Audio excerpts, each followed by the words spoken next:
Salut, aujourd'hui au programme des news, nous avons les choses suivantes. Une alimentation qui explose, Nvidia qui nous dévoile un peu plus sur les raisons des non-disponibilités, et plein de nouveaux GPU, CPU pour le laptop. Hooray!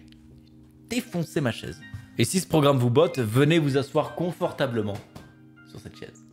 On la voit beaucoup en ce moment, en tout cas j'ai pas mal de questions à propos de ça sur le Discord, qui d'ailleurs vous pouvez rejoindre en cliquant sur le lien qui est en description.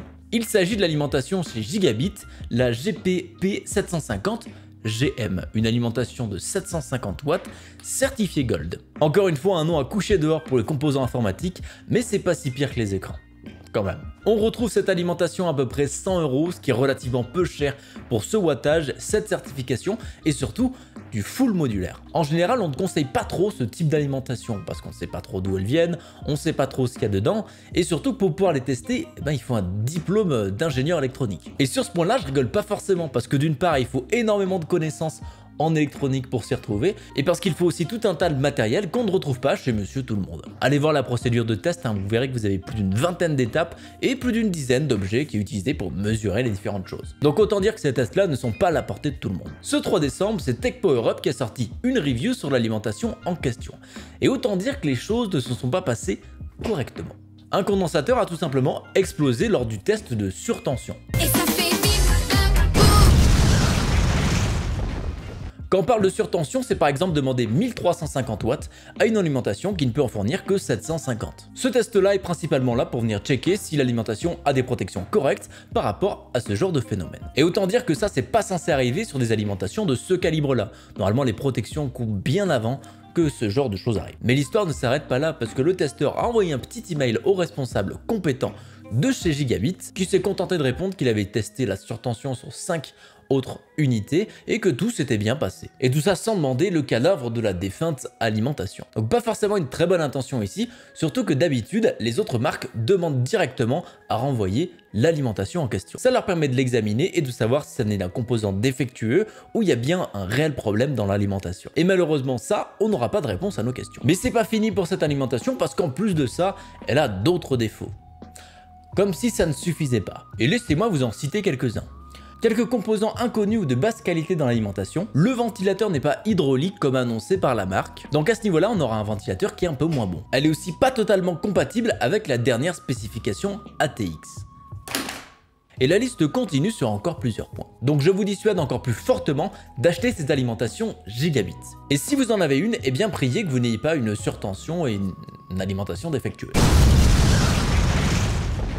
Si vous voulez plus de détails, je vous ai mis le lien de la review dans la description, ainsi que quelques suggestions d'alimentation si jamais vous aviez prévu d'acheter cette Gigabit. Mais si vous voulez un conseil global, restez sur du Seasonic, FSP, Cooler Master, Corsair, etc. Les Be Quiet, voilà les gros noms des alimentations, ça coûte un peu plus cher, mais c'est pas pour rien. On enchaîne sur les stocks Nvidia, où Colette Kress, la directrice financière de Nvidia, a lâché quelques petites informations sur les indisponibilités de leur carte. Elle nous indique qu'il y a eu des pénuries dans les matériaux rentrant dans la conception d'un wafer. Le wafer, c'est sur quoi les GPU et les CPU sont gravés. Et ça n'a pas aidé en ralentissant encore plus la production des différentes cartes. En entendant ça, on se doute que d'autres fonderies d'autres marques sont elles aussi touchées par ces pénuries. Colette a aussi annoncé que l'offre dépasserait la demande au courant du trimestre 4.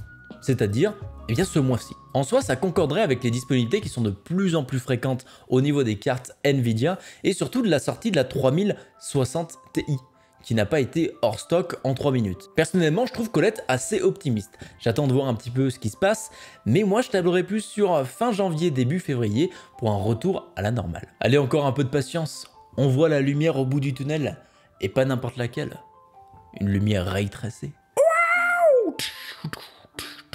Ce n'était qu'une question de temps avant que les laptops arrivent avec les nouvelles générations de processeurs et cartes graphiques. Généralement, ils sont annoncés en début d'année après chaque sortie au CES, et là on se rapproche un petit peu de cette période et on commence à voir quelques leaks. Dans un premier temps, on retrouve les cartes graphiques de chez Nvidia, où on retrouve 3 modèles différentes. La RTX 3060, la RTX 3070 Max-Q et la RTX 3080 Max-Q. Pour rappel, les Max-Q sont des cartes avec des wattages plus bas. Elles sont plus efficientes, mais par contre, elles sont moins puissantes que l'équivalent non Max-Q, ou qu'on peut retrouver sous le nom Max-P, Max performance. On a même pu avoir quelques prix pour les PC portables de Gigabit. Pour la marque, il faudra compter entre 2026 et 2299 € pour avoir un i7 équipé d'une 3060. Entre 2299 et 2702 € pour avoir le modèle i7 équipé d'une RTX 3070 Max-Q. Et enfin seulement 5134 € pour une version i9 et 3080 Max-Q. Non, ce n'était pas du sarcasme, pas du tout. C'est vrai qu'avec 5100 €, on peut pas se payer 2 PC avec une 3080 dedans. Non, pas du tout. Donc si vous en voulez, préparez votre porte-monnaie parce que les PC équipés de ces cartes graphiques là et de bons processeurs vont certainement coûter assez cher. Concernant les alternatives, on a eu aussi vent des RX 6000 qui devrait arriver sur mobile, mais pas plus d'informations que ça à ce niveau-là. Donc à voir dans les prochains mois. La nouvelle génération de CPU arrive aussi chez les PC portables avec 4 nouvelles références. Le Ryzen 5900HX avec 8 cœurs et 16 threads, 4,6 GHz de turbo et un TDP entre 35 et 45 watts. On retrouve la même mais en un petit peu moins puissante, la 5900HS qui dispose de 8 cœurs, 16 threads et qui est cadencée à 4,5 GHz et qui celle-ci consomme 35 watts. Enfin un TDP de 35 watts, vous m'avez compris. Le Ryzen 7 5800H avec 8 cœurs et 16 threads lui aussi, mais 4,2 GHz de fréquence turbo avec 45 watts de TDP. On conclut bien sûr avec le 5600H qui dispose de 6 cœurs et 12 threads cadencés à 4,1 GHz et à 45 watts. Avec ces nouvelles puces, AMD n'a pas fini de taper sur Intel dans le secteur mobile. Déjà que leur série 4000 avait fait un gros boom dans le secteur du PC portable. Je précise tout de même aussi que ces CPU sont équipés de la dernière architecture, la Zen 3. Oui, parce que c'était pas forcément le cas avant. On avait des puces qui étaient une génération généralement en retard au niveau du PC desktop. Donc ça se met un petit peu la confusion et la bonne chose de la part d'AMD, on remet les choses droites sur les bons rails et on repart correctement. On a même pu trouver quelques petits benchmarks du 5900HX sur Geekbench. Avec un score de 1423 en single core et 6912 en multicore, on est ici à 25% de plus qu'un 10750H, autant en multicore qu'en single core. Et si on compare la génération précédente, on est à 30% de plus en single core qu'une 4900HS, mais par contre 3% de moins en termes de multicore. Comme on s'y attendait, on est sur de très bonnes performances en single core de la part de ces puces là.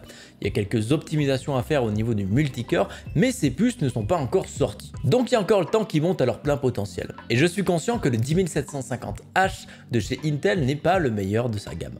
Mais ça donne tout de même un bon point de repère sur la performance de ces puces là. Oh non, c'est déjà la fin de ces news quoi. Il y a encore tellement de choses que nous devons parler pourtant, mais ça se fera lors d'une prochaine vidéo. En attendant, vous pouvez toujours manger les cases non ouvertes de votre calendrier de l'Avent, histoire d'apaiser un petit peu votre peine. Merci à vous d'avoir visionné cette vidéo, on se retrouve très bientôt pour une prochaine. Ciao!